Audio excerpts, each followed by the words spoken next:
लेकिन वो एक अमावस्या तक ही प्रेतात्मा उस बच्चे के शरीर में रह सकती है और उसके बाद तुम्हारे बच्चे की सांसें बंद हो जाएंगी। चंडाल की बात सुनकर वो उनसे इस समस्या के समाधान पूछता है। चंडाल बताता है कि ये तो तुम्हारे कष्टों की शुरुआत है।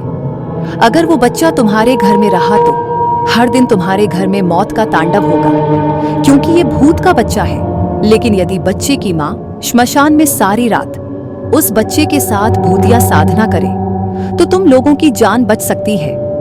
बिंदिया का पति अपने घर पहुंचकर अपनी पत्नी को सारी बात समझा देता है, लेकिन वो अपने बच्चे से जुदा नहीं होना चाहती। वो कहती हैं, जब तक मेरा बच्चा मेरे साथ है मैं उसे जानबूझकर अपने से अलग नहीं कर सकती, भले यह मेरी जान ही क्यों ना ले ले।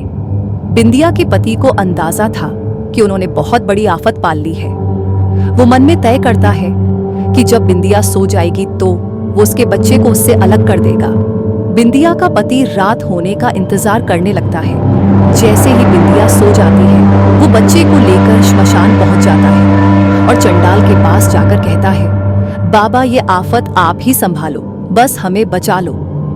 चंडाल बच्चे को देखते ही उसे डांटते हुए कहता है, तुमने अपने साथ साथ मेरी मौत का भी इंतजाम कर लिया, जो इसे इसकी माँ के बिना ले आए। चंडाल के इतना बोलते ही बच्चे की आंखें लाल हो जाती हैं और वो जमीन पर खड़ा हो जाता है। चंडाल बच्चे के वक्ष में वशीभूत हो जाता है और वही श्मशान में बने हुए एक गड्ढे में गिरकर बेहोश हो जाता है। बिंदिया का पति चंडाल की दुर्दशा देखकर डर जाता है और वहां से भागने लगता है, लेकिन एक अदृश्य ताकत उसे पैरों से पकड़कर कई बार जमीन पर पटकती है, जिससे वह लहूलुहान हो जाता है और बच्चा उसे उसी गड्ढे में डाल देता है जिसमें चंडाल पहले से पड़ा हुआ है। दोनों के गड्ढे में जाते ही श्मशान में जोरदार हवाएं चलने लगती है और मिट्टी उड़कर उसी गड्ढे में जाने लगती है और देखते ही देखते दोनों जिंदा ही दफन हो जाते हैं। यहाँ दूसरी तरफ जैसे ही बिंदिया की नींद खुलती है, उसका बच्चा उसके बगल में लेटे हुए मुस्कुरा रहा होता है, लेकिन बिंदिया के पति का कुछ पता नहीं चलता है।